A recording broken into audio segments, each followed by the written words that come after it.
यो WhatsApp guys, कैसे आप सब लोग एंड वेलकम हो चुका है तुम लोगों का द एयर ऑफ परमैन सीजन 2 के लास्ट एपिसोड के अंदर, एपिसोड नंबर 12। बहुत ज़्यादा टाइम लगा दिया मैंने, है ना?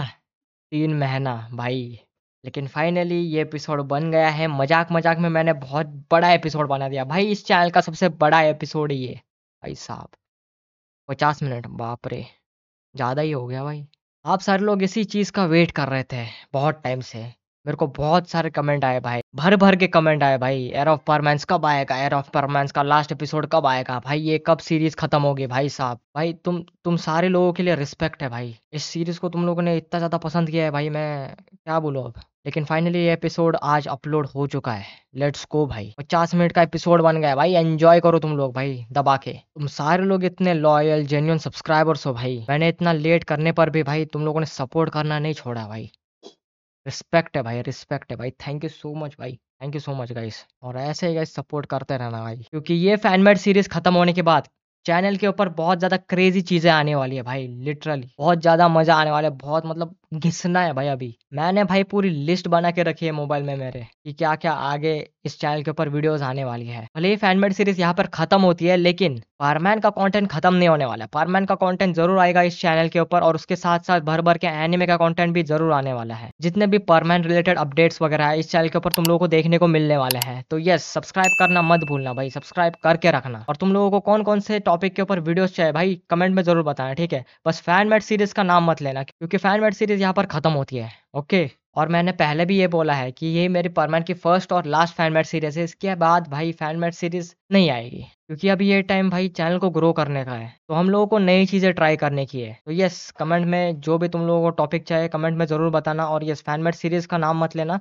बाकी जो भी टॉपिक चाहिए तुम लोगों को भाई कमेंट में बताओ। एनिमे रिलेटेड हो, और कौन से भी रिव्यू वगैरह रिलेटेड हो, या फिर एनिमे रिकमेंडेशन रिलेटेड हो भाई। जो भी टॉपिक तुम लोगों को चाहिए कमेंट में ज़रूर बताना, ठीक है? और जिन भी लोगों ने मेरे को इंस्टाग्राम पे फॉलो नहीं किया है, प्लीज़ जाओ यार इंस्टाग्राम पे भी फॉलो करो। लिंक नीचे डिस्क्रिप्शन में मिल जाएगा तुम लोगों को। अभी ज़्यादा टाइम नहीं ले रहा मैं, डायरेक्टली तुम लोग वीडियो देखो, ठीक है? वही पहले के जैसा, let's move on to the intro. Smoking from a young age, taking my soul into the masses, writing my poems for the few that lifted me, took to me, shook to me, feeling me, singing my heartache from the pain, taking my message from the veins, speaking my lesson from the brain, seeing the beauty through the तो guys, episode को आए हुए बहुत time हो चुका है, इसलिए मैं तुम लोगों को एक छोटा सा रिकैप दे देता हूँ कि लास्ट वाले एपिसोड में क्या हुआ था। तो गाइस, लास्ट वाले एपिसोड में हम लोगों ने देखा पृथ्वी पर सुमेरे नोबिता से मिल चुकी थी, और सुमेरे को ये चीज पता चल गई है कि एक ऐसा बच्चा एग्जिस्ट करता है जो कि बहुत सारे गैजेट्स को यूज कर सकता है, सेम परमैन सेट के जैसे। और सुमेरे को ये चीज भी पता चलती है कि नोबिता के पास एक ऐसा रोबोट है जिसके पास बहुत सारे गैजेट्स है, और वो सारे गैजेट्स 22nd सेंचुरी के हैं। और दूसरी तरफ हम लोग देखते हैं कि परमैन हिरुमा से फाइट कर रहा था, और वो फाइट यहाँ पर 2 से 3 घंटा चलती है, और यहाँ पर परमैन हिरुमा को हरा देता है। हिरुमा हार मान लेता है, बट इसी बीच जो आदमी फ्यूचर से आया था वो बर्डमैन के पीछे स्वॉर्ड से हमला करता है। और तभी बर्डमैन कहता है कि तुम तो फ्यूचर से आए थे ना, तुम तो हमारी मदद कर रहे थे ना, तो फिर तुमने ये क्या किया, तुमने मेरे ऊपर हमला क्यों किया? तो तभी वो आदमी कहता है कि ये तो सब मेरे प्लान का हिस्सा था, जैसे मैंने प्लान किया था सब कुछ वैसे ही हुआ। अभी बस एक काम बचता है, इस बच्चे को खत्म करना, फिर पूरा बर्ड प्लेट मेरे हाथों में रहेगा। तो इसके बाद जैसे ही बर्डमैन उसका चेहरा देखता है वो हैरान हो जाता है और कहता है कि तुम, ये नहीं हो सकता, ये कैसे पॉसिबल है? और अब आगे, तुम्हें तो मरे हुए काफी साल हो गए हैं, तुम जिंदा कैसे? तुम मेरा नाम तो नहीं भूले ना बर्डमैन? तो तभी बर्डमैन कहता है कि तुम जैसे शैतान का नाम कौन भूलेगा। रायुमा हित्तोरी, ग्रैंड बर्डमैन का फर्स्ट स्टूडेंट। तुम लोगों को उस टाइम पे लगा कि मैं मर गया, लेकिन मेरे पास ये अल्टीमेट पावर होने की वजह से मैं तुम लोगों को इल्यूजन दिखाने में सक्सेसफुल हो गया, और तुम सारे लोग इसी चीज में फंस गए कि मैं मर गया। तुम लोगों को लगा कि मैं लिटरली मर गया था उस टाइम पे, लेकिन इल्यूजन्स की वजह से मैं अभी जिंदा हूँ। मेरा हमेशा से गोल था कि बर्ड प्लेट को शांत जगह बनानी है और ताकतवर लोगों को क्रिएट करना है, बट इन भद्दे से परमैन सेट की वजह से मेरा गोल ही रह गया, और मैं बस शांति और ताकतवर लोग बनाने के रास्ते पे मैं पूरी बर्ड प्लेट से लड़ा था। तुम्हें याद है ना बर्डमैन? तो इसके बाद हम लोग देखते हैं कि सारे परमैन्स की नज़र बर्डमैन पे चली जाती है, और वो कहता है कि बर्डमैन, ये क्या हुआ आपको? ये आदमी, इसने आपके ऊपर हमला क्यों किया? ये तो आपका दोस्त था ना? तो तभी रायुमा हंसते हुए कहता है कि तुम्हें क्या लगा मैं इसका दोस्त हूँ? ये तो बस एक कमजोर आदमी है जो कि कुछ नहीं कर सकता। ये मेरे जाल में इतने आसानी से फंस गया। क्या बोलूं अब मैं। इसने एक बार भी नहीं सोचा। बस एक ही चीज को खत्म करने के लिए मैंने टाइम ट्रैवल किया था, बट वो भी फेल हो गया। उस बेवकूफ साइंटिस्ट की वजह से ये सब कुछ हुआ। परमैन सेट का आविष्कार हुआ और ऐसी दुनिया बन गई जिसमें बस टेक्नोलॉजी ही है, ताकत और इंसान किसी काम के नहीं। फिर इसके बाद हम लोग चले जाते हैं रायुमा के पास्ट में, जहाँ पर हम लोग देखते हैं कि बर्ड प्लैट का एक ऐसा इंसान जिसके पास बिना किसी परमानेंट सेट के एक प्योर स्ट्रेंथ है, जो कि परमानेंट सेट से भी पावरफुल है, और जिसका गोल था ताकतवर लोगों की दुनिया को क्रिएट करना। इस दुनिया को क्रिएट करने में उसने बहुत सारे परमानेंट सेट को खत्म कर दिया था। वो जब छोटा था तो वो ग्रैंड बर्डमैन के अंडर ट्रेन हुआ था, लेकिन ट्रेनिंग के अंदर रायुमा के अंदर एक अजीब सी पावर महसूस हुई जो कि ऑलमोस्ट सिमिलर थी डीमंस की पावर जैसे। वो अकेला बंदा था जिसके पास ऐसी पावर थी। कुछ टाइम के लिए तो वो अच्छा था, बट जैसे जैसे उसकी एज बढ़ रही थी उसको रियलिटी पता चल रही थी बर्ड प्लैनेट की। धीरे धीरे से बर्ड प्लैनेट टेक्नोलॉजीज से भर रहा था और रायुमा को बस अपनी स्ट्रेंथ पे भरोसा था, और ये सारे टेक्नोलॉजीज रायुमा के किसी काम का नहीं था। उसने एक अलग सा ग्रुप बना लिया था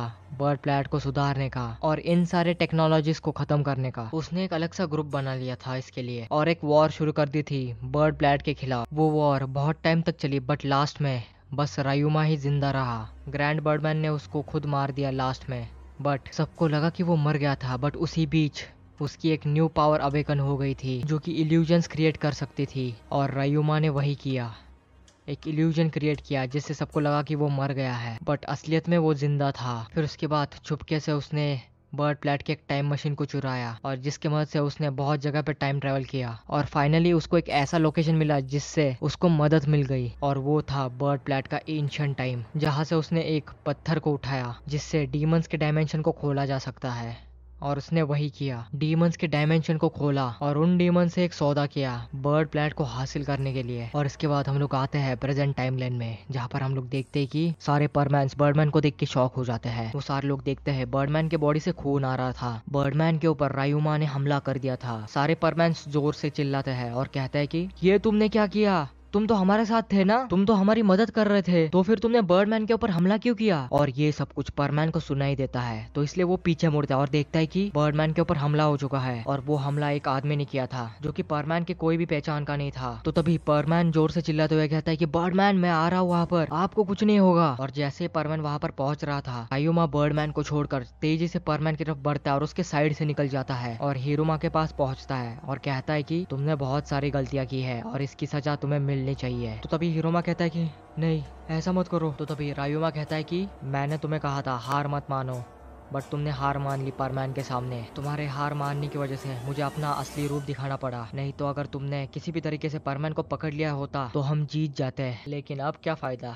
तुम्हें तो सजा मिलनी चाहिए। तो हम लोग देखते हैं रायुमा हिरुमा के ऊपर एक गहरा वार करता है जिससे हिरुमा जख्मी हो जाता है, और इसके बाद रायुमा कहता है कि मैंने तुम्हें पूरी तरीके से नहीं मारा है, तुम लकी हो हिरोमा, मैंने तुम्हें पूरा तो नहीं मारा। तो इसके बाद परमैन कहता है कि ये तो पूरा शैतान है, खुद के ही एलाई को मार रहा है, ये कौन है वैसे? तो इसके बाद बर्डमैन कहता है कि इसका नाम रायुमा है, जो कि ग्रैंड बर्डमैन का फर्स्ट स्टूडेंट था। इसका पूरा इंटेंशन ही अलग है, ये पूरे टेक्नोलॉजीज को खत्म करना चाहता है, और इस गोल को अचीव करने के लिए ये कुछ भी कर सकता है। फिर इसके बाद परमैन रायुमा से कहता है कि ये सब कुछ करके तुम क्या अचीव कर लोगे? तो तभी रायुमा कहता है कि शांति, मुझे शांति चाहिए उस दुनिया में, मुझे बस झगड़े से दूर रहना है। बट ये टेक्नोलॉजीज की वजह से पूरे दुनिया में झगड़े हो रहे हैं, इंसान अपने आप को खत्म कर रहा है। तुम्हें क्या लगता है इन सारे चीजों से दुनिया का डेवलपमेंट हो रहा है? उल्टा दुनिया खराब हो रही है। मुझे पावर चाहिए अपने हाथ में, और जब ये होगा तब मैं पूरे बर्ड प्लेनेट को रीबिल्ड करूंगा। और इन चीजों को अचीव करने के लिए मुझे बस एक चीज करनी थी,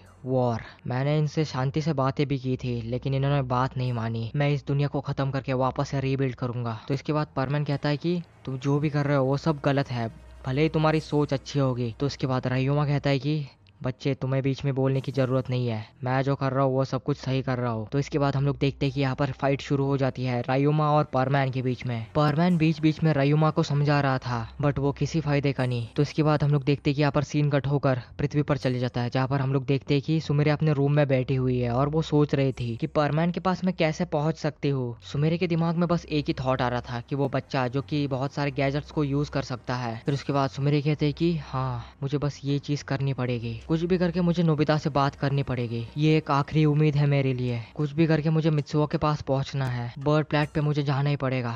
परमैन खतरे में है। फिर इसके बाद अगले दिन सुमिरे जल्दी से तैयार होके अपनी गाड़ी निकाल के नोबिता के पास पहुंचती है। सुमिरे जैसे ही नोबिता के घर के बाहर पहुंचती है और डोर बेल बजाती है तो हम लोग देखते हैं कि नोबिता की मम्मी दरवाजा खोलती है और सुमिरे को देख के वो शॉक हो जाती है और कहती है कि सुमिरे होशिनो, आप हमारे घर पे क्या कर रही हो? आप तो बहुत बड़ी सुपरस्टार हो और हमारे घर पे। और शॉक की वजह से नोबिता की मम्मी को चक्कर आ जाते हैं। तो तभी सुमिरे कहती है कि अरे अरे आंटी जी, आप ठीक तो है ना? मैं यहाँ पर नोबिता से मिलने आई थी, क्या नोबिता है घर पे? तो तभी नोबिता की मम्मी कहती है कि नोबिता देखो, तुमसे कोई तो मिलने आया है। और जैसे ही नोबिता नीचे आता है वो देखता है कि उसके सामने सुमिरे खड़ी है और वो खुद हैरान हो जाता है और कहता है कि आप हमारे घर पे क्या कर रही हो? क्या वो न्यूज रिपोर्टर वापस आ गया? आप अंदर आ जाओ, मैं देख लूंगा उस न्यूज रिपोर्टर को। तो तभी सुमिरी कहती कि अरे अरे ऐसी कोई बात नहीं है, मुझे बस तुम्हें मिलकर एक बहुत इंपॉर्टेंट बात करनी थी। तो तभी नोबिता कहता है कि आप ऊपर चलो मेरे कमरे में, डोरेमोन भी आता रहेगा, वो बाहर गया है। फिर इसके बाद नोबिता अपने मन में ही कहता है कि ऐसी कौन सी इंपॉर्टेंट बात है जो कि सुमिरे मेरे घर पे आ गई डायरेक्ट? कुछ तो बहुत इंपॉर्टेंट बात होगी शायद से। फिर उसके बाद हम लोग देखते हैं कि नोबिता और सुमिरे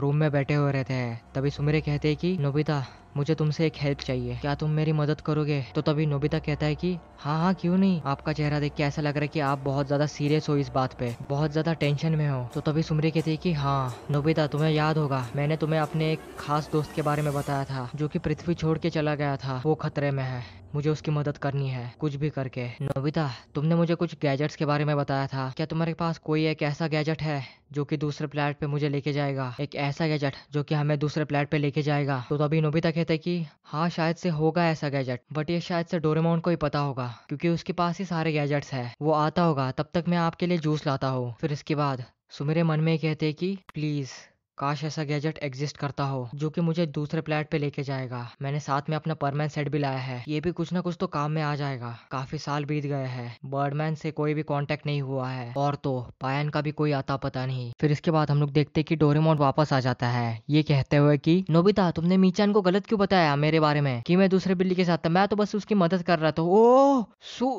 सुमिरे होशिनो, आप हमारे घर पे क्या कर रही हो? तो तभी सुमिरे कहते कि हेलो डोरेमोन, कैसे हो तुम? मुझे तुमसे बहुत इंपॉर्टेंट बात करनी है। तो तभी डोरेमोन कहता है कि लेकिन उससे पहले मैं आपके लिए कुछ तो पीने के लिए लाता हूँ, जूस वगैरह। नहीं नहीं रुको, नोबिता वही लाने गया है, वो जैसे ही वापस आएगा हम लोग उसी इंपॉर्टेंट चीज के बारे में बात करेंगे, ठीक है? इसके बाद हम लोग देखते हैं कि थोड़ी ही देर में नोबिता वापस आ जाता है जूस लेके। और जैसे ही नोबिता वापस आता है वो कहता है कि अरे डोरेमोन, तुम वापस आ गए, सुमेरे तुम्हारा ही वेट कर रही थी, कुछ तो इंपॉर्टेंट बात करनी है। फिर उसके बाद सुमेरे कहती है कि नोबिता तुम ही बता दो डोरेमोन को कि क्या क्या सीन है। फिर उसके बाद नोबिता कहते हैं कि ठीक है, सुनो डोरेमोन, सुमेरे को हमारी हेल्प चाहिए। सुमेरे का एक खास दोस्त है जो कि अर्थ पे नहीं है, वो कौन से तो दूसरे प्लेनेट पे है और सुमेरे को कुछ ऐसा फील हो रहा है कि वो खतरे में है और उसको बहुत सारे सपने भी आए थे उसके बारे में। अभी डोरेमोन तुम्हें ये मामूली सी बात लग रही होगी, लेकिन ये मामूली नहीं है, ये बहुत सीरियस बात है। सुमेरे अपने वो दोस्त का फोटो दिखाओगी? फिर इसके बाद सुमेरे उस फोटो को नोबिता और डोरेमोन को दिखाती है। डोरेमोन कहता है कि अच्छा ये है वो लड़का, बट ये दूसरे प्लेनेट पे गया कैसे, या फिर उसे कोई लेके गया था? तो तभी सुमेरे कहती है कि ये बहुत लंबी कहानी है, तुम्हें ये सब कुछ बताने के लिए मैं एक चीज लाई हूँ, ये देखो, ये है परमैन सेट। इसकी हेल्प से तुम्हारे अंदर बहुत ज्यादा पावरफुल स्ट्रेंथ आ जाएगी और स्पीड भी आ जाएगी। तुम्हारे पास जितने भी गैजेट्स है ये वैसा ही एक गैजेट है। फिर उसके बाद डोरेमोन कहता है कि मुझे ये गैजेट दे दो थोड़ी देर के लिए, मुझे एक्चुअली ये चेक करना है कि ये गैजेट बना कैसे है। तो जैसे ही डोरेमोन उस परमैन सेट को चेक करता है वो कहता है कि ये बहुत ज्यादा खतरनाक और पावरफुल गैजेट है, तुमने इस चीज को कंट्रोल कैसे किया और तुम्हें ये गैजेट दिया किसने? तो तभी सुमिरे कहती है कि इस गैजेट को कंट्रोल करना बहुत ज्यादा हार्ड था, इसके स्ट्रेंथ को कंट्रोल करना एक टाइप से इम्पॉसिबल ही है, हम लोग स्ट्रेंथ को कंट्रोल ही नहीं कर पा रहे थे। हम लोग इस चीज को अगर पहन के कौन से भी चीज को टच करेंगे तो वो चीज तबाह हो जाएगी। और बात रही ये गैजेट हमें दिया किसने, तो अब सुनो ध्यान से तुम दोनों, ये बात किसी को पता नहीं चलनी चाहिए, तुम्हारे किसी भी दोस्त को, तुम्हारे पापा मम्मी को, किसी को भी नहीं, समझ गए? तो अब सुनो, जब हम सब नोबिता के एज के थे तभी उस टाइम पे हमारे पास एक आदमी आया, वो अपने आप को बर्डमैन बोलता है। उसने हमें ये गैजेट दिया और बोला कि तुम्हें पृथ्वी की रक्षा करनी है, जितने भी बुरे लोग हैं उनको सबक सिखाना है, बस इतना ही बोला और वो चला गया। और बीच बीच में वो आता था सब कुछ चेक करने कि सब पृथ्वी पे ठीक है कि नहीं। तुम दोनों उसको एलियन भी बोल सकते हो क्योंकि वो दूसरे प्लेनेट से आया था और वो उसी प्लेनेट पे चला गया वापस मित्सुओ को लेके। बीच बीच में हमारी बात होती रहती थी, पता नहीं कैसे, इस दूसरे गैजेट की मदद से जिससे हम सब कम्युनिकेट कर पाते थे। और हाँ, मैं तो ये बताना भूल ही गई, पृथ्वी पर 4 लोगों के पास बस ये गैजेट था और जिनके पास ये गैजेट्स है हम लोग उनको बोलते थे परमैन्स। उसमें से मैं एक परमैन थी और ये मेरा दोस्त मित्सुओ, और 2 लोग थे, एक का नाम पायन और दूसरा था बूबी, वो एक बंदर था वैसे। और हाँ, जैसे ही परमैन दूसरे प्लेनेट पे गया उस टाइम से पृथ्वी पर कुछ ना कुछ तो अजीबोगरीब चीजें हो रही थी। उसके बाद ही पायन भी गायब हो गया था पृथ्वी से, एक पोर्टल थ्रू, पता नहीं कैसे। और वो पोर्टल बना कैसे, क्या हुआ, कोई आइडिया नहीं। वो बस गायब हो गया, उसका भी आता पता नहीं। और बूबी तो अपने फैमिली के साथ ही रहता है अभी भी। डोरेमोन, क्या तुम मेरी मदद करोगे? मुझे उसी प्लेनेट पे जाना है कुछ भी करके जहाँ पर मित्सुओ है। तो तभी डोरेमोन कहता है कि हाँ, मैं आपकी जरूर मदद करूंगा, लेकिन उससे पहले मैं आपको ये चीज बता देता हूँ, हमारे 22nd सेंचुरी के अंदर यही सेम गैजेट है, बट उसमें इतनी पावर नहीं है जितनी इसमें है। ये एक अलग ही मटेरियल से बनाया गया है और वो मटेरियल 22nd सेंचुरी में अवेलेबल ही नहीं है। ये गैजेट 22nd सेंचुरी का तो नहीं है, ये अलग ही प्लेनेट का गैजेट है। मतलब कि एक ऐसा प्लेनेट भी है जहाँ पर बहुत ज्यादा हाईटेक चीजें हैं। तो जैसे ही डोरेमोन परमैन सेट को और थोड़ा चेक करता है, वो देखता है कि उस हेलमेट के अंदर एक स्लॉट खाली था जिसमें एक चीज लगाई जा सकती है। तो तभी डोरेमोन को एक चीज क्लिक होती है और वो कहता है कि सुमिरे, आपको पता है ये परमैन सेट एक्चुअली वॉर के लिए बनाया गया है। यहाँ पर देखो, यहाँ पर एक स्लॉट खाली है, आपको पता है इसके बारे में कुछ? यहाँ पर एक चीज फिट की जा सकती है, कुछ ऐसी चीज जो कि यहाँ पर फिट हो सकती है, क्योंकि मुझे नहीं लगता कि ये परमैन सेट अभी अपने फुल पोटेंशियल पे है। अगर ये अपने फुल पोटेंशियल पे गया तो ये बहुत ज्यादा तबाही मचा सकता है। तो तभी सुमिरे कहते हैं कि मुझे नहीं लगता कि मेरे पास कुछ ऐसी चीज है जो कि यहाँ पर फिट हो सके। लेकिन एक सेकेंड, मेरे पास ये लॉकेट है, शायद ये पत्थर फिट हो जाए। इसकी भी एक अलग ही कहानी है। तुम्हें पता है डोरेमोन, ये लॉकेट भी मुझे एक बूढ़े आदमी ने दिया था जो कि देखे गायब हो गया। ये उसी टाइम की बात है जब मित्सुओ अर्थ छोड़ के चला गया था। डोरेमोन, मुझे कुछ तो गड़बड़ लग रही है, सब कुछ कनेक्टेड लग रहा है ऐसे तो जैसे ही डोरेमोन वो लॉकेट लेता है और हेलमेट के अंदर देखता है तो वो कहता है कि यही वो चीज है जो कि यहाँ पर फिट होगी। मैं अभी इस चीज को यहाँ पर फिट नहीं करूंगा क्योंकि कुछ भी हो सकता है। तो तभी सुमिरे कहती है कि डोरेमोन, ये लॉकेट मुझे ही नहीं मिला था, बस मित्सुओ के पास भी ऐसा ही लॉकेट है, पायन के पास भी ऐसा ही लॉकेट है और बूबी के पास भी ऐसा ही लॉकेट है। मुझे ऐसा लग रहा है कि हमें किस चीज के लिए चुना गया है। शायद से पूरी दुनिया खतरे में है और शायद से हमें ही चुना गया है इस दुनिया की रक्षा करने के लिए। तो तभी डोरेमोन कहता है कि शायद से हो सकता है क्योंकि सब कुछ कनेक्टेड लग रहा है। तो इसके बाद डोरेमोन कहता है कि वहां पर निकलने से पहले हमें थोड़ी फार तैयारी करनी पड़ेगी और हमें मदद की भी जरूरत है। तो इसके बाद नोबिता कहता है कि डोरेमोन, हमारे पास मदद है, सुनियो, जियान और शिजुका, हम उन तीनों को भी लेके जाएंगे।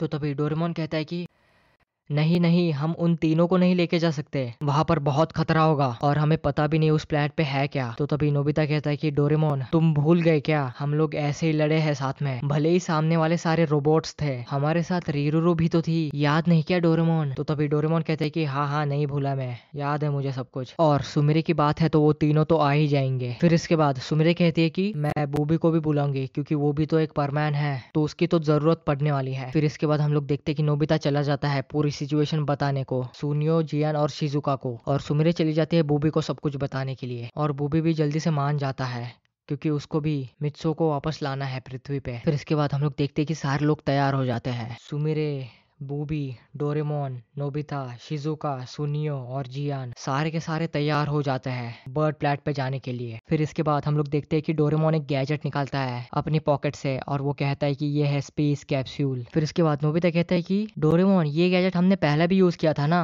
तो तभी डोरेमोन कहता है कि हाँ नोबिता, ये गैजेट हमने पहले भी यूज किया है, बट ये थोड़ा सा अलग है। ये गैजेट एक प्रूफ के ऊपर काम करता है, अगर कोई चीज उस प्लेनेट की अवेलेबल है तो इस प्लेनेट को बस बताना पड़ता है, मतलब कि वो चीज इस गैजेट के अंदर रखनी पड़ती है ताकि ये गैजेट इस चीज को एनालाइज कर सके और उसकी लोकेशन को निकाल सके, और इसकी हेल्प से हम कौन से भी प्लेनेट के ऊपर जा सकते हैं। बस कंडीशन ये है कि हमें एक प्रूफ चाहिए उस प्लेनेट का, वो कोई भी चीज या फिर आइटम हो सकता है। फिर इसके बाद डोरेमोन सुमिरे से कहता है कि सुमिरे, तुम्हारे पास कोई तो चीज रहेगी उस प्लेनेट की। तो तभी सुमिरे कहते कि ये परमैन सेट वर्क कर जाएगा? तो तभी डोरेमोन कहता है कि हाँ हाँ बिल्कुल, ये वर्क कर जाएगा क्योंकि ये गैजेट इस प्लेनेट का तो है ही नहीं, इसका मटेरियल पूरा ही अलग है, तो ये दूसरे प्लेनेट का ही है, तो हमें उस प्लेनेट की लोकेशन आराम से मिल जाएगी। तो इसके बाद हम लोग देखते हैं कि सारे लोग स्पेस कैप्सूल के अंदर चले जाते हैं। फिर उसके बाद डोरेमोन कहता है कि सुमिरे, वो गैजेट मेरे पास दे दो, मैं इस गैजेट को यहाँ पर स्कैनिंग पे रख देता हूँ ताकि हम उस प्लेनेट का लोकेशन निकाल सके। तो इसके बाद हम लोग देखते हैं कि जैसे ही डोरेमोन उस गैजेट को स्कैनिंग में रख देता है तो तुरंत ही वो गैजेट उस प्लेनेट का लोकेशन निकाल देता है और ये स्पेस कैप्सूल लॉन्च हो जाता है। उसके बाद डोरेमोन कहता है कि तुम सारे लोग शांति से बैठ जाओ, ये स्पेसशिप हम सबको आराम से अपने लोकेशन पे पहुंचा देगी, तो टेंशन की कोई बात नहीं है। फिर उसके बाद सुमिरे कहते हैं कि हमें टाइम कितना लगेगा पर? तो तभी डोरेमोन कहता है कि करीब करीब 5 से 6 घंटे तो लग ही जाएंगे, क्योंकि ये प्लेनेट बहुत ज्यादा दूर है और हमें वहां पर पहुंचते पहुंचते बहुत टाइम लगने वाला है। तो सारे लोग शांति से बैठ जाओ, हम लोग सही सलामत वहां पर पहुंच जाएंगे। फिर इसके बाद हम लोग देखते हैं कि यहाँ पर सीन कट होकर वापस से बर्ड प्लेनेट पर चले जाता है, जहाँ पर हम लोग देखते हैं कि परमैन रायुमा से लड़ रहा होता है। परमैन कहता है कि जो भी तुम ये कर रहे हो ये सब गलत है। तो तभी रायुमा कहता है कि तुम्हें क्या लगता है मैं ये सब कुछ किसके लिए कर रहा हूँ, मुझे बर्ड प्लेनेट को सुधारना है। तो तभी परमैन कहता है कि लेकिन तुम्हारा तरीका गलत है। फिर इसके बाद हम लोग देखते हैं कि वापस से उन दोनों में लड़ाई शुरू होती है। फिर इसके बाद बर्डमैन कहता है कि रायुमा को कौन से भी चीजों से दिक्कत नहीं है, उसकी आंखों में दिख रहा है साफ साफ कुछ तो सीन हुआ है उसके साथ, कुछ ना कुछ तो गड़बड़ है यहाँ पे। उस टाइम में भी वो मरने से पहले, उससे पहले कुछ ना कुछ तो सीन हुआ रहेगा उसके साथ, शायद ये मजबूर है कौन से तो चीज पर। फिर उसके बाद हम लोग देखते हैं कि वो दोनों वापस से रुक जाते हैं और तभी परमैन कहता है कि तुम झूठ बोल रहे हो है कि नहीं, तुम्हें इन कौन से भी चीजों से दिक्कत नहीं है, तुम्हारे आंखों में साफ साफ दिख रहा है। तो तभी रायुमा कहता है कि मैंने कुछ भी झूठ नहीं बोला है, मैंने जो भी बोला है वो सब कुछ सच बोला है, मुझे इन सारी चीजों से दिक्कत है, मुझे ये सब कुछ कंट्रोल नहीं हो रहा है, मुझे ये सब कुछ सहन नहीं हो रहा है। हाँ मुझे दिक्कत थी इन चीजों से पहले, मेरे ये अजीब पावर्स के वजह से मुझे इन चीजों से एलर्जी थी, मेरे बॉडी को इन चीजों से प्रॉब्लम होता था। फिर इसके बाद मैंने अपना ही एक तरीका निकाला, लेकिन वो दिन अभी भी मुझे डराता है। फिर इसके बाद हम लोग देखते कि रायुमा के आंखों से आंसू आने लगते हैं। वो कहता है कि मैं अब और झूठ नहीं बोल सकता। तो तभी परमैन कहता है कि मुझे सच सच बताओ क्या हुआ था उस दिन। तो तभी रायुमा कहता है कि उस दिन मैं पूरे बर्ड प्लेनेट के सामने एक विलन बन के खड़ा था, वो मेरी चॉइस बिल्कुल भी नहीं थी, बट ये मेरे अजीब पावर्स की वजह से मुझे उन लोगों ने पकड़ लिया था और बोला था कि तुम्हें हमारे साथ चलना पड़ेगा, नहीं तो हम लोग बर्ड प्लेनेट को खत्म कर देंगे। और तभी बर्ड प्लेनेट पर बहुत ज्यादा टाइट सिक्योरिटी थी और मेरा वहां से निकलना एक टाइप से इम्पॉसिबल था। उन लोगों ने मेरे सामने एक कंडीशन रखा, जब तक तुम हमें वो डीमन स्टोन लाके दोगे तब तक हम तुम्हारे प्लेनेट को कुछ भी नहीं करेंगे। मुझे तो पता भी नहीं था कि वो पत्थर कहाँ पे मिलेगा। मैंने अपने पावर्स की मदद से उस पत्थर को ढूंढने की ट्राई की, बट वो पत्थर मुझे इस प्लेनेट पे कहीं पर भी दिखाई नहीं दिया। और उस पत्थर को ढूंढने के लिए मैंने बहुत सारे गुनाह किए, मैंने यहाँ तक कि परमैन सेट्स भी चुराए, क्योंकि कुछ परमैन सेट में एक अलग आइटम डाला गया था जो कि उस पत्थर जैसा ही दिखता था। बस बर्ड प्लेनेट को बचाने के लिए मैं पूरी दुनिया के सामने बुरा बन गया, एक विलन बन के रह गया और अभी भी एक विलन ही हूँ। कोई भी मेरे ऊपर भरोसा नहीं करता। मेरे पापा मम्मी को मुझे खुश करना था, बट शायद से ये मेरे किस्मत में ही नहीं लिखा है। सबको लगा कि मैं मर गया, बट उस जगह पे मेरा बॉडी डबल रख दिया था उन लोगों ने। इससे ये कंफर्म हो गया था कि मैं मर चुका हूँ। और इसी के बाद मुझे वो लोग उठा के लेके गए। मैं हर एक टाइमलाइन में जा चुका हूँ, मैंने हर एक टाइमलाइन देखी है अपने आंखों से खत्म होते हुए। उन लोगों ने पास्ट वाले टाइमलाइन को भी खत्म कर दिया। तो तभी परमैन कहता है कि तुम उन्हीं लोगों की बात कर रहे हो ना, उन काली शक्तियों वाले लोगों की, मैं उन सबको नहीं छोड़ूंगा। तो तभी रायुमा कहता है कि मैं हर एक चीज में फेल हो गया, मैं ना ही बर्ड प्लेनेट को बचा पाया और ना ही मैं अपने मम्मी पापा का नाम रोशन कर पाया। और अभी भी उस पत्थर का दूसरा पार्ट जो कि मुझे लगा कि दूसरे डायमेंशन में होगा, इसलिए मैं दूसरे डायमेंशन में ढूंढने गया था उस चीज को। बट देखो ये किस्मत भी मेरे साथ क्या खेल रही है, वो पत्थर तुम्हारे पास है। इस बार भी मैं बर्ड प्लेनेट को बचा नहीं पाया। वो लोग आ रहे हैं पूरी सेना लेके, बर्ड प्लेनेट पे एक और हमला होगा और मैं वापस हार गया। तो तभी परमैन कहता है कि तुम अभी भी हारे नहीं हो, चलो उन लोगों को खत्म करते हैं। तो तभी रायुमा कहता है कि नहीं, मैं ये नहीं कर सकता, मेरा भी टाइम आ चुका है। तो तभी परमैन कहता है कि क्या मतलब टाइम आ चुका है। तो तभी रायुमा कहता है कि मेरे हार्ट से इन लोगों ने एक चीज कनेक्ट करके रखी है, मैं जब भी कोई भी सच बोलूंगा तो मेरी बॉडी ब्लास्ट हो जाएगी। परमैन तुम दूर भाग जाओ मेरे से, टाइमर शुरू हो चुका है। और सुनो, ये बर्ड प्लेनेट की रक्षा मैं तुम्हारे हाथ में छोड़ता हूँ, अब भाग जाओ जल्दी से यहाँ से, बहुत कम टाइम बचा है। तो तभी परमैन कहता है कि तुम हो रियल हीरो, मैं तुम्हारी रिस्पेक्ट करता हूँ। तो तभी रायुमा एक स्माइल करता है और परमैन वहाँ से चले जाता है। फिर इसके बाद रायुमा आसमान की तरफ देखते हुए बोलता है कि मम्मी पापा क्या मैंने ये सही किया, काश आप दोनों यहाँ पर होते। फिर इसके बाद रायुमा को एक आवाज आती है, हम दोनों तो तुम्हारे साथ पहले से है। फिर इसके बाद रायुमा जैसे ही मुड़ता है वो देखता है कि उसके सामने उसके पापा मम्मी खड़े हैं। उसके पापा मम्मी कहते हैं कि हम दोनों को तुम्हारे ऊपर नाज है, तुमने हमारा नाम रोशन किया। और इसके बाद रायुमा के चेहरे पे एक स्माइल आ जाती है, उसकी आंखों से आंसू रुक ही नहीं रहे थे। फिर इसके बाद हम लोग देखते हैं कि बर्ड प्लेनेट के ऊपर अर्थक्वेक आना शुरू होता है और बर्ड प्लेनेट पर बहुत सारी काली शक्तियों की सेना उतरती है। और तभी रायुमा उन सबके सामने खड़े होके ये कहता है, सुनो बेवकूफो, इस बार मैं जीता हूँ, बर्ड प्लेनेट सुरक्षित हाथों में है। फिर इसके बाद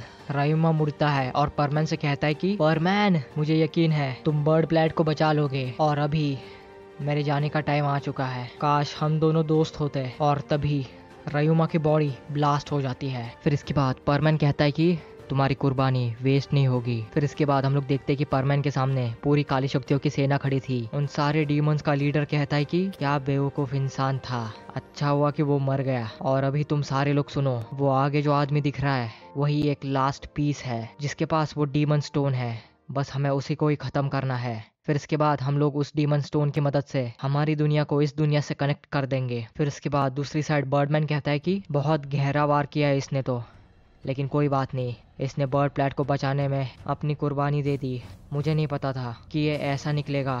सुनो अब तुम सारे बर्मैन्स, ये है तुम्हारा लास्ट मिशन। इसके बाद तुम अपने अपने घर जा सकते हो। तुम सारे लोग रेडी रहो फाइनल बैटल के लिए। ये तुम सबकी होगी आखिरी लड़ाई। सभी बर्मैन्स हमला करो, तुम्हारे अंदर जितना भी दम है सब लगा दो और इन सब काली शक्ति वाले लोगों को खत्म कर दो। Let's go. फिर इसके बाद हम लोग देखते हैं कि यहाँ पर वॉर शुरू हो जाती है, जहाँ पर हम लोग देखते हैं कि दूसरी साइड से काली शक्ति वाले लोग दौड़ते हुए आ रहे थे और यहाँ से सारे परमैन्स उसकी तरफ बढ़ रहे थे। ब्लैक परमैन और इचिरो अपने पावर्स का इस्तेमाल करते हैं और उनके ऊपर हमला करते हैं क्योंकि उनके पास भी डीमन वाली पावर्स थी और बाकी सारे परमैन्स भी लड़ रहे थे अपनी पावर्स की मदद से। यहाँ पर बर्डमैन को चोट लगी हुई थी बहुत गहरी वाली, लेकिन तभी भी बर्डमैन हार नहीं मान रहे थे। वो भी लड़ाई कर रहे थे, उनके पास जितना भी दम था वो सब लगा दे रहे थे। फिर इसके बाद हम लोग देखते हैं कि परमैन के अंदर जो डीमन है वो कहता है कि परमैन, तुम्हें जो आगे डीमंस का लीडर दिख रहा है उसके पास बहुत खतरनाक पावर है। उसके बस एक पावर के बारे में मुझे पता है, वो एक सील ब्रेकर है। वो किसी भी सील को ब्रेक कर सकता है। मैं तुम्हें एक प्लान बताता हूँ परमैन, तुम्हें बस कुछ भी करके उस लीडर तक पहुँचना है, उसके आगे मैं सब कुछ संभाल लूंगा। तो इसके बाद हम लोग देखते हैं कि परमैन को उस लीडर तक पहुंचने में बहुत सारी दिक्कतें आ रही थी, तो इसलिए परमैन जोर से चिल्लाते हुए कहता है कि सुनो सब, मुझे तुम्हारी हेल्प चाहिए, मुझे कुछ भी करके उनके लीडर तक पहुंचना है। फिर उसके बाद सारे परमैन्स परमैन की मदद करने लगते हैं उस लीडर तक पहुंचने के लिए। फिर इसके बाद हम लोग देखते हैं कि थोड़ी ही देर में परमैन उस लीडर तक पहुंच जाता है और जैसे वहां पर पहुंचता है परमैन के अंदर का डीमन परमैन से कहता है कि अब तुम्हें बस एक चीज करनी है, एक ऐसे सिचुएशन को क्रिएट करना है जिससे वो तुम्हारा सील तोड़ दे। फिर इसके बाद हम लोग देखते हैं कि परमैन उस डीमन से लड़ने लगता है और लड़ते लड़ते एक ऐसा सिचुएशन क्रिएट होता है जहां पर वो आगे वाला डीमन सील तोड़ने पे मजबूर हो जाता है। और हम लोग देखते हैं कि जैसे वो सील टूटता है तो परमैन के चारों तरफ से एक ब्लैक ऑरा आना शुरू होता है। परमैन के अंदर एक अलग ही पावर आ गई थी। परमैन कहता है कि ये मुझे क्या हो रहा है, तो तभी परमैन के अंदर का डीमन कहता है कि मैंने तुम्हें अपनी पावर दे दी है जो कि तुम्हारी मदद करेगी इन सारे डीमंस को हराने में। मेरी पावर इनके जैसे नहीं है, मैं इनके हर एक डिफेंस को तोड़ सकता हूँ। मैंने अपनी पूरी पावर दे दी है तुम्हें, तुम्हारे पास बस एक ही चांस है उन डीमंस के लीडर को हराने का। एक बार वो लीडर हार गया तो पूरी सेना भी हार जाएगी, लेकिन बस तुम्हारे पास एक ही मौका है और वो डीमन तुम्हारे सामने खड़ा है। परमैन हमला कर दो। और जैसे ही परमैन अपनी पूरी पावर लगाता है, अपना पूरा दम लगाता है और उस डीमन की तरफ बढ़ता है और उसके ऊपर हमला कर देता है, लेकिन जैसे ही वो पंच उस डीमन को लगने ही वाला होता है तो तभी वो डीमन परमैन के हाथ को पकड़ लेता है और कहता है कि तुम्हें क्या लगा कि मैं बेवकूफ हूँ? मैंने वो सील इसलिए तोड़ा क्योंकि उससे मेरा ही फायदा था। और वो डीमन परमैन के साथ साथ परमैन के अंदर जो डीमन था उसको भी बाहर निकाल लेता है। अच्छा, ये तुम्हारी मदद कर रहा था, इसको तो मैंने पहले भी सबक सिखाया था और अभी भी ये मेरे ही खिलाफ लड़ रहा है। तुम हमारे ही जैसे हो तो फिर तुम इनके साइड से क्यों लड़ रहे हो? तो परमैन के अंदर का जो डीमन था वो कहता है कि तुम लोगों ने कभी मुझे अपना माना ही नहीं। तो इसके बाद हम लोग देखते हैं कि परमैन जमीन पे गिर जाता है। वो कुछ भी बोल नहीं पा रहा था, वो बेहोश हो गया था, उसकी सांसें भी एकदम धीरे धीरे से चल रही थी। तो तभी परमैन का डीमन कहता है कि परमैन ये तुम्हें क्या हो गया, प्लीज ऐसे मरना मत अभी। फिर इसके बाद हम लोग देखते हैं कि परमैन का डीमन परमैन के अंदर थोड़ा फार एनर्जी डाल देता है और वो बस आधी ही पावर थी जिसकी मदद से परमैन को थोड़ा थोड़ा होश आने लगता है। वो कहता है कि ये क्या हुआ, मैं कहाँ पर हूँ, मुझे कुछ महसूस क्यों नहीं हो रहा। तो तभी परमैन के अंदर का डीमन कहता है कि होश में आ जाओ पागल, तुम्हें इसको हराना है कुछ भी करके। तो तभी परमैन कहता है कि तुम कौन हो? तो तभी वो डीमन कहता है कि अरे मैं तो तुम्हारे अंदर सील था कब से। तो तभी परमैन कहता है कि पर तुम बाहर कैसे आए? तो तभी वो डीमन कहता है कि इसने लाया मुझे बाहर। चलो कोई बात नहीं, मैं आज़ाद तो हो गया, अभी हम दोनों साथ में लड़ सकते हैं। तो मैं कुछ भी करके इसको हराना है, मैं तुम्हारी मदद करूंगा। फिर इसके बाद हम लोग देखते हैं कि डीमंस का लीडर परमैन और उस डीमन को एक बहुत बड़ा हमला करता है जिसकी वजह से परमैन और वो डीमन बहुत दूर जाके गिरते हैं। फिर इसके बाद हम लोग देखते हैं कि अचानक सी एक आवाज आती है, ऐसा लग रहा था कि कुछ ना कुछ तो गिर रहा है ऊपर से। फिर इसके बाद सारे लोग देखते हैं कि ऊपर से एक स्पेसशिप गिर रही थी और जैसे ही वो क्रैश लैंडिंग कर जाती है हम लोग देखते हैं कि डोरेमोन और उनकी पूरी टीम बाहर निकलती है। तो तभी परमैन कहता है कि ये कौन है, और बर्डमैन भी मन में कह रहा था कि ये सारे लोग कौन है। फिर इसके बाद हम लोग देखते हैं कि उस स्पेसशिप में से एक परमैन बाहर निकलता है जिसका मास्क ऑरेंज था। तो तभी बर्डमैन और परमैन हैरान हो जाते हैं और कहते हैं कि वो भी यहाँ पर क्या कर रहा है। और फिर इसके बाद उस स्पेसशिप में से एक और परमैन बाहर निकलता है और तभी परमैन एकदम से हैरान हो जाता है। वो कहता है कि पाको ये यहाँ पर क्या कर रही है। तो तभी पाको अपने चारों तरफ देखती है और कहती है कि अच्छा ये है बर्ड प्लेनेट, ये सब कुछ क्या हो रहा है यहाँ पर, एक वॉर, पर परमैन कहाँ पर है। हम लोग यहाँ पर पहुंच तो गए लेकिन यहाँ पर तो वॉर हो रही है। तो तभी डोरेमोन कहता है कि ये कोई मामूली वॉर नहीं है, यहाँ पर कुछ ना कुछ तो गड़बड़ हुई है, ये नॉर्मल इंसानों के बीच में तो झगड़ा नहीं हो रहा है। वहाँ पर देखो सारे लोग, ये सारे लोग इंसान नहीं है, इनके अंदर काली शक्तियाँ है शायद से। आसान भाषा में ये सारे लोग डीमंस हैं। मतलब कि मिस सुमेरे जो कह रही थी यहाँ पर कुछ ना कुछ तो गड़बड़ है, ये वही सीन हुआ है, मतलब कि हमारा मुकाबला इनसे है। तो इसके बाद हम लोग देखते हैं कि सुमेरे अपने चारों तरफ देख रही थी और तभी सुमेरे को वो आदमी दिखाई देता है जिसका वो कई सालों से वेट कर रही थी, परमैन, जो कि कई सालों पहले पृथ्वी छोड़ के चला गया था।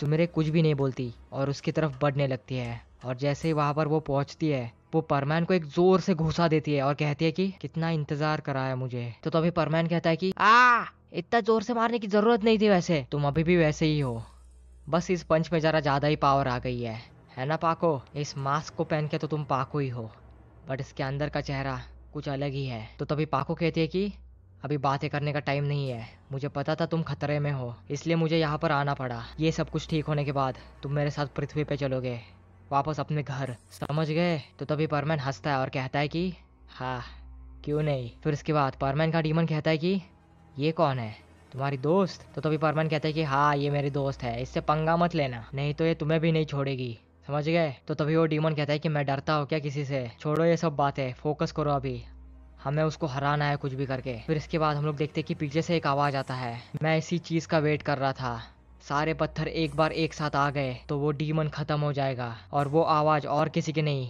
उसी बूढ़े आदमी की थी जिस बूढ़े आदमी ने परमैन, पाको, बूबी और पायन को वो पत्थर दिए थे। फिर इसके बाद परमैन मुड़ता है और वो कहता है कि आप गायब कहाँ हो गए थे, मैं वेट कर रहा था एक चीज का, वो जो आगे तुम डीमन देख रहे हो उसी ने ही टाइम ट्रेवल किया है और सारे टाइमलाइन को खत्म किया है एक आदमी की मदद से, तुम्हें पता है रायुमा। मुझे भी ये बात पता नहीं थी, रायुमा बर्ड प्लेट को बचा रहा था लेकिन वो मेरे पीछे भी पड़ा था मुझे मारने के लिए। परमैन और तुम क्या पागल हो, तुम हाथों से क्यों लड़ रहे हो, तुम्हारे पास स्वॉर्ड है ना, और ये बाहर कैसे आ गया। तो तभी वो डीमन कहता है कि ज्यादा मत बोलो, मैं अपनी मर्जी से बाहर नहीं आया हूँ, उसी डीमन ने मेरे को बाहर निकाला। तो तभी वो बूढ़ा आदमी कहता है कि मतलब परमैन के अंदर अभी कोई भी डीमन पावर नहीं है ना, तो अभी ये स्वॉर्ड कैसे चलाएगा। तो तभी वो डीमन कहता है कि मैंने परमैन के अंदर अपनी आधी एनर्जी ट्रांसफर कर दी है तो वो थोड़ी देर के लिए तो यूज कर पाएगा उस स्वॉर्ड को। तो तभी वो बूढ़ा आदमी कहता है कि सुनो अब परमैन, तुम्हें स्वॉर्ड का इस्तेमाल करके उस डीमन को खत्म करना है और तुम्हें उस स्वॉर्ड को एक्टिवेट करने के लिए वो पत्थर को इस स्वॉर्ड पे लगाना है।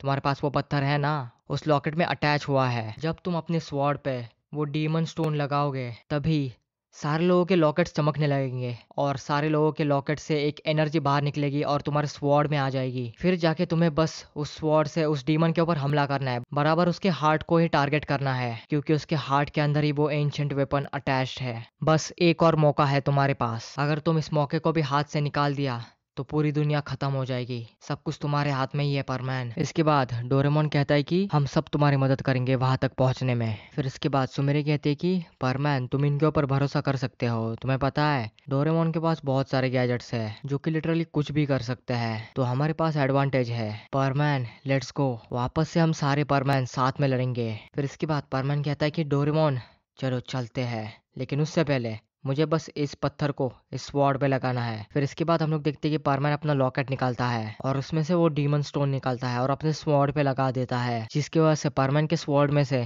काला धुआं निकलना शुरू होता है। तो तभी परमैन कहता है कि अच्छा इसका मतलब ये स्वॉर्ड अभी एक्टिवेट हो चुकी है। सुमिरे, डोरेमोन चलो मेरी मदद करो वहां तक पहुंचने में। फिर उसके बाद वो बूढ़ा आदमी कहता है कि ध्यान में रखो परमैन, उसके हार्ट के ऊपर ही एम करना। फिर इसके बाद परमैन कहता है कि हाँ मैं समझ गया। फिर इसके बाद हम लोग देखते हैं कि परमैन उड़ता है और तेजी से उस डीमन की तरफ बढ़ने लगता है। उसके साथ साथ डोरेमोन, सुमिरा और उसकी पूरी टीम, जिसमें नोबिता, शिजुका, सुनियो और जियान भी इंक्लूडेड है, और उनके साथ साथ बूबी भी था। फिर इसके बाद हम लोग देखते हैं कि सारे डीमंस को ये पता चल जाता है कि परमैन उनके लीडर के पास पहुंच रहा है। तो सारे डीमंस का टारगेट चेंज हो जाता है और वो है परमैन। फिर इसके बाद हम लोग देखते हैं कि सारे डीमंस परमैन के ऊपर हमला करने लगते हैं अपनी पावर्स के हेल्प से। लेकिन तभी डोरेमोन ने सारे लोगों को ऑलरेडी गैजेट दे के रखा था, और वो गैजेट है रिवर्स क्लोक, जिसकी मदद से जितने भी अटैक्स है उन अटैक्स को रिवर्स किया जा सकता है। फिर इसके बाद हम लोग देखते हैं कि सारे लोग रिवर्स क्लोक की मदद से सारे अटैक्स को रिवर्स कर देते हैं,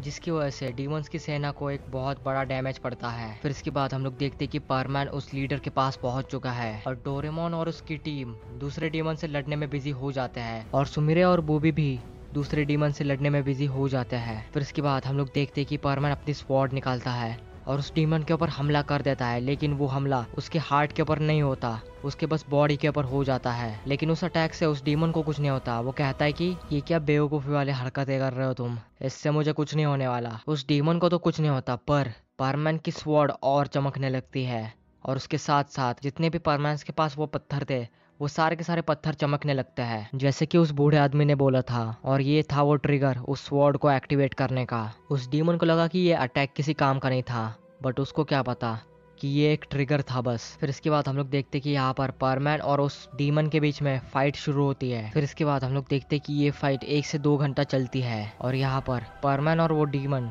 दोनों के दोनों थक गए थे। फिर इसके बाद वो डीमन कहता है कि हम इस बर्ड प्लेट को अपनी टेरिटोरी बनाने वाले हैं जल्दी से। तो मैं ऐसा नहीं लग रहा कि यहाँ पर काउंट बढ़ रहा है डीमंस का। मैं जब यहाँ पर आया था तो मैंने वो पोर्टल ऐसे ही खुला रखा था, वैसे भी तुम मुझे नहीं हरा सकते, तो ये कोशिश करना छोड़ दो कि तुम बर्ड प्लेट को बचा लोगे। फिर इसके बाद हम लोग देखते हैं कि यहाँ पर परमैन के साथ जो डीमन था वो भी परमैन की मदद करने आ जाता है। वो कहता है कि परमैन, इसके बातों में मत फंसो, तुम्हें पता है ना उस बूढ़े आदमी ने क्या बोला था, उसके ऊपर ही फोकस करो। तो तभी डीमन का लीडर कहता है कि अच्छा, अब तुम भी आ गए, तुम तो हम में से एक ही हो। तुम्हें ये नहीं लगता कि हमने एक बार अगर इस प्लेट पर कब्जा कर लिया तो तुम आराम से रह सकते हो? तो तभी वो डीमन कहता है कि ये फालतू की चीजें मुझे मत बोलो, मुझे पता है क्या करना है। तुम्हारा मेन गोल ही ऐसा है, एक बार तुमने बर्ड प्लेट के ऊपर कब्जा कर लिया तो तुम पूरे यूनिवर्स के ऊपर कब्जा करने का सोचोगे, है ना? मैंने शायद से ऐसा ही कुछ सुना था। तो तभी वो डीमंस का लीडर कहता है कि अच्छा, तुमने ये सब कुछ सुन लिया? हाँ, मैं ऐसे ही करने वाला हूँ, पूरा पावर हमारे हाथ में रहेगा। फिर इसके बाद हम लोग देखते कि फाइट वापस से शुरू होती है परमैन और उस डीमन के बीच में। और यही हम लोग दूसरे साइड पे देखते हैं कि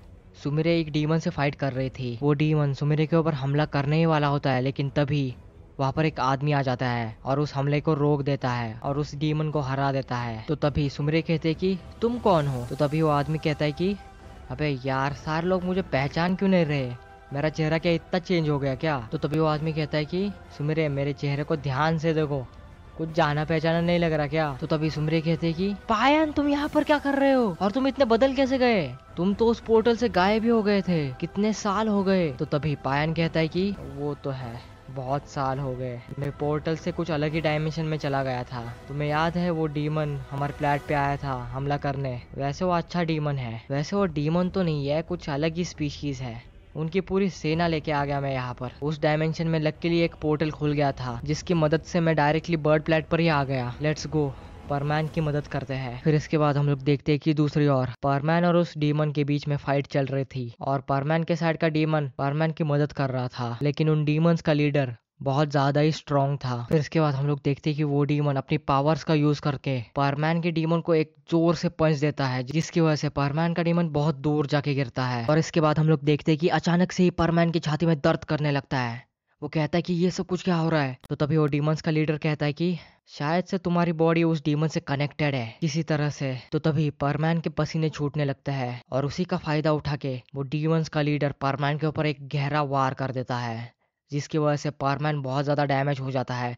परमैन का हेलमेट टूट जाता है और परमैन ऐसे ही जमीन में गिर जाता है। और तभी वो डीमंस का लीडर कहता है कि मैं जीत गया, अब पूरा बर्ड प्लेट मेरे हाथों में रहेगा। और ये सब कुछ सारे डीमंस और परमैन सुन लेते हैं, और तभी सारे परमैन्स कहते हैं कि परमैन को क्या हो गया, वो तो उसी से लड़ने गया था, क्या वो हार गया? अब कुछ नहीं हो सकता, उसी के पास बस उतनी पावर थी उस डीमन को हराने की, अब क्या होगा? तो इसके बाद हम लोग देखते हैं कि परमैन ऐसे ही जमीन में गिरा हुआ था, उसके हाथ में वो स्वॉर्ड थी और अचानक से ही वो स्वॉर्ड चमकने लगती है और जितने भी परमैन्स के पास वो पत्थर थे वो सारे के सारे पत्थर चमकने लगते हैं और वाइब्रेट करने लगते हैं। तो तभी वो सारे परमैन्स बोलते कि ये सब कुछ क्या हो रहा है, ये पत्थर ऐसे हिल क्यों रहे हैं। और अचानक से ही वो सारे पत्थर उन लॉकेट से बाहर निकलते हैं और उड़ते हुए परमैन के पास चले जाते हैं और उन सारे पत्थर्स की एनर्जी परमैन के स्वॉर्ड में ट्रांसफर हो जाती है। और इसके बाद हम लोग देखते कि परमैन को होश आ जाता है। वो कहता है कि हाँ, एक आखिरी हमला, फिर इसके बाद सब कुछ खत्म। फिर इसके बाद हम लोग देखते कि उस डीमन का ध्यान दूसरी तरफ था और तभी उसी चीज का फायदा उठाते हुए परमैन अपनी स्वॉर्ड को उठाता है और उस डीमन के एग्जैक्टली हार्ट के ऊपर हमला कर देता है। और तभी वो डीमन कहता है कि ये तुमने क्या किया, तुम अभी भी जिंदा कैसे हो। तो तभी परमैन कहता है कि तुम्हें खत्म करने के लिए मुझे ही चुना गया था, तो मैं अगर मर जाता तो कैसे चलता। तो तभी वो डीमन हंसने लगता है। वो कहता है कि तुम्हें क्या लगा परमैन, मैं अगर मरूंगा भी ना तो तुम्हें साथ में लेके मरूंगा, अपने नीचे तो देखो। तो तभी जैसे ही परमैन नीचे देखता है वो देखता है कि उसके पेट में स्वॉर्ड घुसी हुई थी। तो तभी परमैन कहता है कि ये कैसे हुआ, मैंने तो इसके बराबर हार्ट में हमला किया था, लेकिन यहाँ पे भी जिंदा कैसे। लेकिन प्रॉब्लम ये नहीं है, मैं मरने वाला हूँ शायद से। ओह शिट, मैं भूल गया, वो डीमन है, वो अपने बॉडी पार्ट्स को यहाँ वहाँ घुमा सकता है, शायद से ये मेरा अंत है। फिर इसके बाद हम लोग देखते हैं कि अचानक से ही परमैन के सामने एक लाइट फ्लैश होती है और वहाँ से कोई तो एक लड़की बाहर निकलती है। वो कहती है कि आप ऐसे हार मान नहीं सकते, आपको लड़ना होगा। और तभी वो लड़की परमैन को एक गोली देती है और कहती है कि ये खा लो, आपको ठीक लगेगा। और तभी परमैन कहता है कि तुम कौन हो और कहाँ से आए हो और ये गोली किस चीज की है। लेकिन अचानक से ही वो लड़की गायब हो जाती है। लेकिन परमैन को कुछ समझ में नहीं आता, लेकिन परमैन उस गोली को खा लेता है और जैसे वो खाता है वो देखता है कि परमैन के पेट से वो स्वॉर्ड निकल चुकी है और परमैन ठीक हो चुका है। वो कहता है कि मुझे पता नहीं ये क्या हुआ, लेकिन शायद से यही मेरा एक आखिरी मौका है उसको हराने का। फिर इसके बाद हम लोग देखते कि परमैन अपने पैरों के ऊपर खड़ा हो जाता है। वो कहता है कि सुनो, तुम आ जाओ मेरे साथ लड़ो। तो तभी वो डीमन कहता है कि ये कैसे हुआ, तुम अभी तो मेरे सामने गिरे हुए थे, तुम बच कैसे गए, काफी ताकतवर हो तुम। फिर इसके बाद हम लोग देखते कि परमैन और उस डीमन के बीच में वापस से फाइट शुरू होती है और इस बार परमैन जीत रहा था। तो तभी वो डीमन कहता है कि तुम्हारे पास इतनी पावर आई कैसे, कौन हो तुम। तो तभी परमैन कहता है कि मैं हूँ पूरी यूनिवर्स का रखवाला, परमैन नंबर 1। और ये कहते हुए परमैन उस डीमन के ऊपर हमला कर देता है और उसके हार्ट को तहस नहस कर देता है और ऐसे ही पूरी डीमंस की सेना खत्म हो जाती है। फिर उसके बाद वो बूढ़ा आदमी कहता है कि उसने कर दिखाया, मेरा मिशन कंप्लीट हुआ। फिर उसके बाद परमैन का डीमन परमैन के पास आ जाता है। वो कहता है कि आखिर तुमने कर दिखाया है ना। फिर उसके बाद परमैन कहता है कि हाँ, हम जीत गए। तो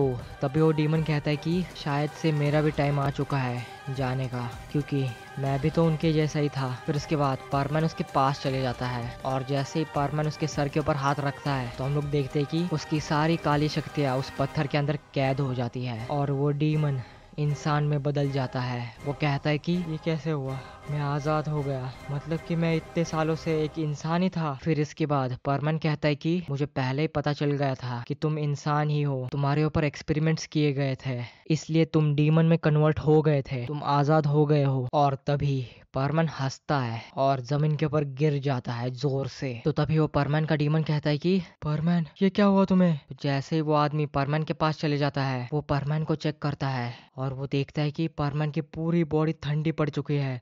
वो कहता है कि इसकी तो पूरी बॉडी ठंडी पड़ चुकी है, इसका हार्ट भी नहीं चल रहा। तो इसके बाद हम लोग देखते हैं कि वहां पर वो बूढ़ा आदमी आ जाता है। वो कहता है कि शायद से ये पावर परमैन के कंट्रोल के बाहर थी, परमैन शायद से इस पावर को सह नहीं पाया, परमैन की पूरी बॉडी नॉर्मल इंसान की ही है। तो तभी परमैन का वो डीमन कहता है कि ये तुमने क्या किया, तुम्हें अगर इस चीज के बारे में पता था तो फिर पहले क्यों नहीं बताया, तुम्हें पता था परमैन इस पावर को कंट्रोल नहीं कर पाएगा। तो तभी वो आदमी कहता है कि मुझे पता था परमैन इस पावर को कंट्रोल नहीं कर पाएगा, लेकिन ये बस एक लास्ट चांस ही था पूरी दुनिया को बचाने का, नहीं तो पूरी दुनिया खत्म हो जाती। तो तभी परमैन के अंदर का डीमन कहता है कि तुम हो कौन पर। तो तभी वो बूढ़ा आदमी कहता है कि मैं वही साइंटिस्ट हूँ जिसने इस परमैन सेट को बनाया है, मैंने ही टाइम ट्रेवल किया है, मैंने इस परमैन सेट को इतना ज्यादा पावरफुल बनाया था ताकि ये सारे पावर को एब्जॉर्ब कर सके, बट परमैन का हेलमेट टूटने के कारण ये पूरी की पूरी पावर परमैन के बॉडी ने एब्जॉर्ब कर ली, जिसकी वजह से हमें ये रिजल्ट मिला। सॉरी, परमैन ने पूरी दुनिया बचाई है,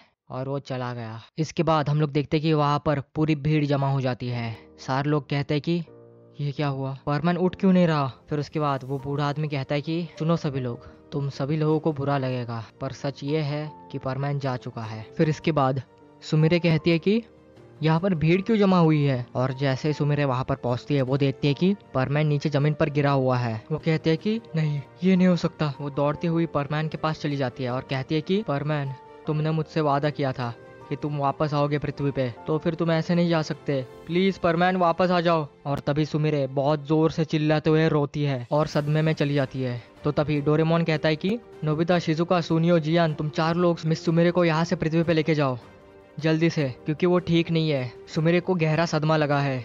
जल्दी से मैं वापस से स्पेस कैप्सूल का लोकेशन सेट कर देता हूँ पृथ्वी का। तो तुम 4 लोग जल्दी से मिस सुमिरे को पृथ्वी पे लेके जाओ, मैं बाद में आऊंगा, क्योंकि मुझे इस प्लेनेट को ठीक भी करना है। बहुत ज्यादा डिस्ट्रक्शन हो चुका है, परमैन जा चुका है, मुझे अफसोस है इस बात का, पर अभी कुछ किया नहीं जा सकता। फिर इसके बाद हम लोग देखते हैं कि पायान, बूबी और सारे लोग रो रहे थे। और तभी बर्डमैन कहता है कि तुमने पूरी दुनिया को बचा लिया सोल्जर। तो तभी डोरेमोन कहता है कि ये सारे की सारी टेक्नोलॉजी, सारे के सारे गैजेट सिमिलर है 22nd सेंचुरी से, मुझे कुछ चीजों को ठीक करना है यहाँ पर। फिर इसके बाद हम लोग देखते हैं कि इचिरो को एक डीमन दिखता है जो कि गायब हो रहा था, लेकिन उस डीमन में एक अजीब सी बात थी। ऐसा लग रहा था कि उस डीमन के अंदर एक आदमी है। वो डीमन पावर गायब हो रही थी और जैसे ही पूरी डीमन पावर गायब होती है तो तभी इचिरो हैरान हो जाता है। वो कहता है कि मेरा भाई ये यहाँ पर क्या कर रहा है, ये तो गायब हो गया था, मैं इसी को ही कब से ढूंढ रहा था और ये डीमन में कन्वर्ट हो गया था। तो इसके बाद हम लोग देखते हैं कि इचिरो अपने भाई के पास चले जाता है और कहता है कि शिनिचिरो, मेरे बड़े भाई, तुम्हारे साथ क्या हुआ था। तो तभी शिनिचिरो कहता है कि मुझे कुछ याद नहीं आ रहा, मेरे बॉडी में किसी ने तो इंजेक्शन इम्प्लीमेंट किया था और तभी मेरी बॉडी आउट ऑफ कंट्रोल हो गई थी, शायद से अभी ठीक हो। सॉरी इचिरो, तुम्हें बहुत तकलीफ हुई रहेगी ना, मैं अचानक से ही गायब हो गया। उस दिन हमारे प्लेनेट पे हमला हुआ था और मैं उसी बीच गायब हो गया था तुम सबको अकेला छोड़ के। एक्चुअली मैं गायब भी नहीं हुआ था, मुझे शायद से पकड़ लिया था कुछ लोगों ने। वैसे हम कहाँ पर हैं अभी। तो तभी इचिरो कहता है कि हम बर्ड प्लेनेट पे हैं। तो तभी शिनिचिरो कहता है कि अच्छा, हमारे पापा मम्मी कहाँ पे है और हमारा पूरा क्लैन। तो तभी इचिरो कहता है कि उस हमले में सारे लोग चले गए, बस मैं अकेला बचा हूँ। हमारा प्लेनेट पूरी तरीके से तबाह हो चुका है, लेकिन शायद से वहाँ पर रीबिल्डिंग शुरू हो चुका है, सब कुछ ठीक हो जाएगा। तो तभी शिनिचिरो कहता है कि हमारा पूरा क्लैन चला गया, हमारे मम्मी पापा भी नहीं है, ये अब नई शुरुआत है हमारे लिए। नोबिता, शिजुका, सुनियो और जियान मिस सुमिरी को लेके पृथ्वी पे चले जाते हैं टाइम कैप्सूल की मदद से, जिसमें डोरेमोन ने अर्थ का लोकेशन सेट किया था। फिर उसके बाद हम लोग देखते हैं कि सुमिरी को एक हॉस्पिटल में एडमिट किया जाता है और फिर उस हॉस्पिटल का डॉक्टर कहता है कि मिस सुमिरी कोमा में जा चुकी है, अभी पता नहीं कि वो कब जगेगी, उन्हें एक बहुत गहरा सदमा लगा है। फिर इसके बाद हम लोग वापस से बर्ड प्लेनेट पे चले जाते हैं, जहाँ पर हम लोग देखते हैं कि सारे परमैन के अराउंड खड़े थे। फिर इसके बाद हम लोग देखते हैं कि वहां पर जोर से एक तेज हवा आती है और उस हवा के साथ साथ एक कपड़ा भी आ जाता है और परमैन के ऊपर बिछ जाता है। और फिर इसके बाद हम लोग देखते हैं 1 साल बाद सुमिरे कोमा से बाहर आ जाती है। तो तभी नोबिता कहता है कि आप ठीक हो, आप 1 साल कोमा में ही थी। तो तभी सुमिरे कहती है कि हाँ मैं ठीक हूँ, पर परमैन कहाँ पे है। तो तभी सारे लोग चुप हो जाते हैं, कोई भी एक शब्द नहीं बोलता। तो तभी सुमिरे कहती है कि क्या हो गया, तुम सारे लोग चुप क्यों बैठे हो, बताओ परमैन कहाँ पे है। तो तभी नोबिता कहता है कि आपको पता है ना सब क्या हुआ था, परमैन जा चुका है। तो तभी सुमिरे की आंखों से आंसू आने लगते हैं। वो कहते हैं कि प्लीज तुम सारे लोग बाहर चले जाओ, मुझे थोड़ा अकेला छोड़ दो। फिर इसके बाद हम लोग देखते हैं कि सुमिरे रूम में अकेली थी और तभी वो कहती है कि क्यों क्यों तुमने ऐसा किया परमैन, क्यों मुझे छोड़ के चले गए। फिर इसके बाद हम लोग देखते हैं 1 वीक बाद सुमिरे को डिस्चार्ज दिया जाता है। नोबिता और उसके बाकी दोस्त सुमिरे को घर पहुंचने में मदद करते हैं और जैसे ही सुमिरे आधे रास्ते में आती है वो देखती है कि टाउन के बीचों बीच परमैन का स्टैचू बना हुआ है। सुमिरे उस स्टैचू के पास चली जाती है और वहां पर पहुंचने के बाद वो कहती है कि तुम पूरे यूनिवर्स के हीरो बन गए है ना मित्सुओ। तो तभी सुमिरे की नजर एक चीज पे जाती है, परमैन के स्टैचू के नीचे कुछ ना कुछ तो लिखा हुआ रहता है। तो सुमिरे उस चीज को पढ़ने लगती है। वो कहती है कि पूरी दुनिया का रखवाला परमैन नंबर 1, इसने पूरी दुनिया को बचाया कुछ खतरनाक लोगों से।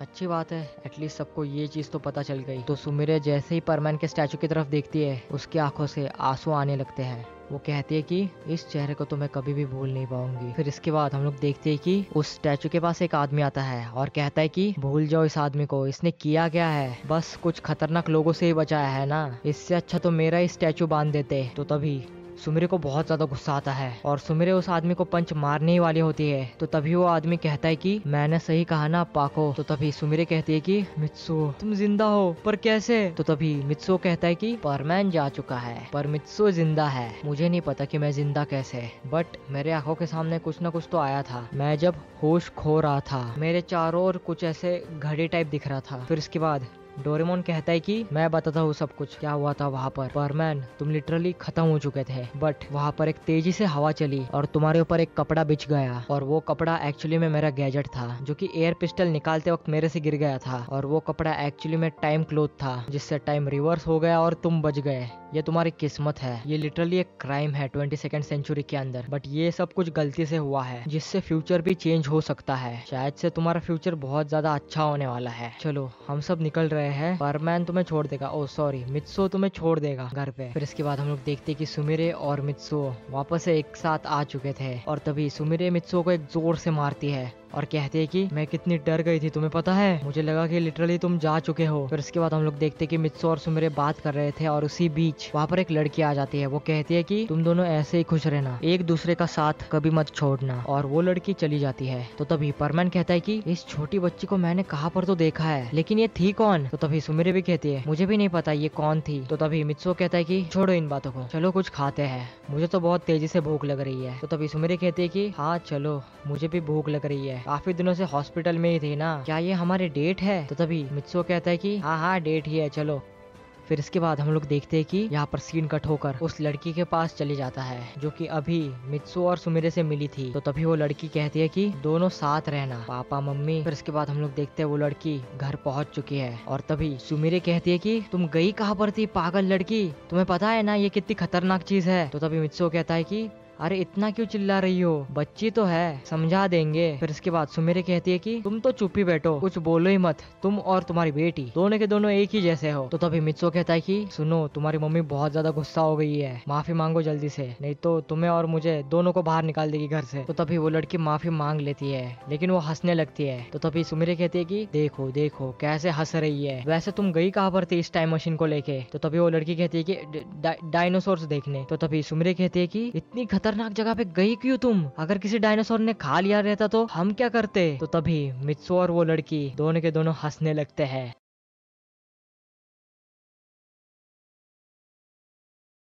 ओके, तो कैसा था एपिसोड? आई होप कि तुम लोगों को वीडियो देखने में मजा आया रहेगा, राइट? तो आगे परमैन की फैन मेड स्टोरीज नहीं आएगी, लेकिन तुम लोगों को फैन मेड थियरीज जरूर देखने को मिलेंगे, राइट? तो अभी इसके बाद दूसरी परमैन की फैन मेड सीरीज का कोई मतलब नहीं बनता, ठीक है? क्योंकि मैंने इसी परमैन की फैन मेड सीरीज के अंदर परमैन को अर्थ पे ला दिया है भाई। तो आगे इस चीज को कंटिन्यू करने का मतलब भाई बोरिंग हो जाएगा, लिटरली तुम लोगों को बोर हो जाएगा इस चीज को देखने में, क्योंकि इसका एक परफेक्ट एंडिंग होता है जो कि हो गया है भाई। तो आगे इसका कोई मतलब नहीं बनता भाई। आगे इनका भाई पूरा फरमान की शादी कैसे हुई, क्या हो गया, ये कैसे हो गया, वो कैसे हो गया, भाई मतलब कोई मतलब नहीं बनता है लिटरली। परमैन का यही एक एंडिंग हो सकता है, समझ रहे हो? इसकी शादी करा तो ये हो जाए। वो लव स्टोरी में मेरा कोई इंटरेस्ट नहीं है, मेरे को भाई एक्शन सीरीज बनाने में इंटरेस्ट रहता है, एक्शन सीरीज बनाने में मजा आता है। ये लव स्टोरीज में ये मेरी चीज नहीं है, ठीक है? मैं तुम लोगों को रोमांस एनिमे के रिकमेंडेशंस दे सकता हूँ, लेकिन भाई स्टोरी बनाने का मतलब वो मेरी बात नहीं भाई, वो मेरे से नहीं होगा, वैसी स्टोरी मैं नहीं बना सकता भाई, समझ रहे हो? तो यस, मैंने जैसे बोला है भाई स्टार्टिंग में, चैनल के ऊपर बहुत ज्यादा क्रेजी चीजें होने वाली है, क्योंकि अभी ये 2025 आ चुका है और हम लोगों को चैनल को ग्रो करना है। उसके लिए क्रेजी टॉपिक्स भी चाहिए जो कि मेरे पास है ऑलरेडी, लेकिन तुम लोगों को जो भी टॉपिक्स है भाई कमेंट में जरूर बताना, ठीक है? और एनीवेज, आप लोगों ने यहाँ तक वीडियो देखा उसके लिए रिस्पेक्ट है भाई, आप लोग भाई ट्रू सब्सक्राइबर्स हो भाई। भाई तुम लोग मेरे भाई बहन हो, लिटरली तुम लोग मेरी फैमिली हो भाई। तो गाइस मिलता है तुम लोगों को ब्रांड न्यू वीडियोस के अंदर, तब तक के लिए बाय बाय।